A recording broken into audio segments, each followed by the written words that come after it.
So this is the first educational landmark event in the new building. And what I'd like to tell you is we're here to celebrate Ruth Bancroft's legacy. But this was first planned. We began planning it more than a year ago. This will pass. And it was an aftermath of mourning her death. And Brian was afraid she'd be forgotten. It's not going to happen. So we started planning this. So now we get to the good part. That so many professional landscapers, designers, architects, preservationists are among us in the audience and on our panel. And what I want you to do, because we really worked hard on these name tags, is meet each other, mingle, figure out what the other one, who you can hire. Gosh, this is an opportunity. Landscape designers, who you can get for a client during these 2 days. So it's that generation of professional landscape architects, designers, who are extending Ruth's legacy. They're reworking her lush palette, her sculptural forms, and the depth and surprise of her engaging compositions in breathtaking new patterns in contemporary gardens that you'll see on the PowerPoints this morning. This event follows in the footsteps of Betsy Flack, who's here with us today. She was a guiding spirit behind horticultural seminars at the garden, and she was the woman behind Ruth's memorable 100th birthday party. Betsy educated us and entertained us with equal flair. While we were planning this symposium, a board member observed, "It takes a garden to make a community." And she was right. Ruth's garden brings us together in our shared love of natural beauty and our dedication to preserving it. Okay, so at my house, we call this next part saying our gratitudes. I'm grateful for the planning committee, Mary Fisher, Jane Freeman, Becky Harrington, the queen of technology, Brian Campbell, and Dick Turner for their spontaneous creativity and unflagging energy over the last year, and their incredible contacts, connections with wider garden communities that brought us these outstanding speakers.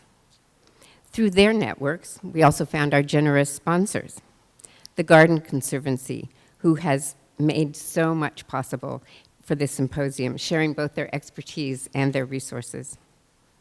Devil Mountain, Native Sons, Grubb and Nadler, and Mountain States Wholesale Nurseries underwrote our keynote speakers, as did the Bay Area chapter of the Association of Professional Landscape Designers, San Marcos Growers, Annie's Annuals, Monterey Bay Nursery, and the former executive director of the Ruth Bancroft Garden, Richard Turner. All of their materials are out on tables around the room, so I hope you check out these other materials from our sponsors. We've been supported by the goodwill and good humor of every member of the garden and nursery staff who never said no to me. We all thank Melissa Sunbury for the design of our website, our poster, and our program. The deeper I've come to know the Ruth Bancroft Garden, I've been struck by how much the history of the garden is told through pilgrimages, the urge to see for oneself, to be stunned by beauty, and to recognize we come away changed by that recognition.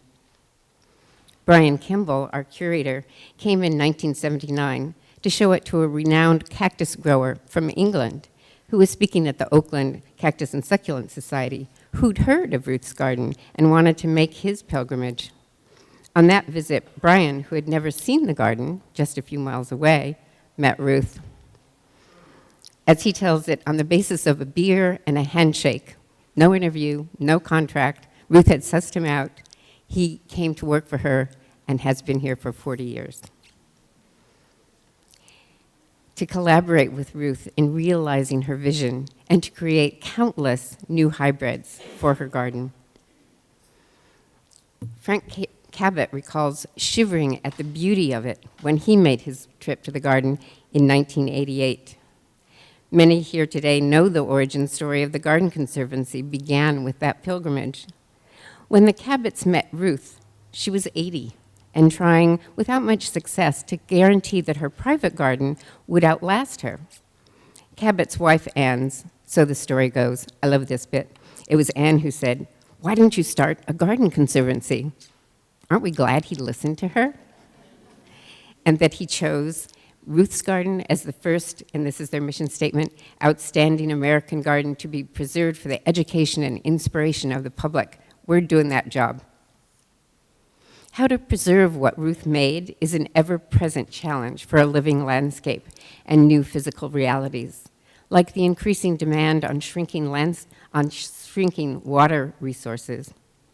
When we experienced days in the 90s at the end of October in Northern California, when devastating wildfires are sweeping throughout the state, and there's evidence of widespread personal irresponsibility, we know that something is definitely not right on our planet, and we must change our relationship to the land we occupy.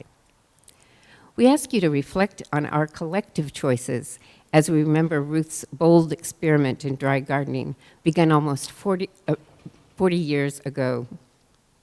Together, I hope you can help us ethically imagine this place and the gardens you care for, decades into a sustainable future.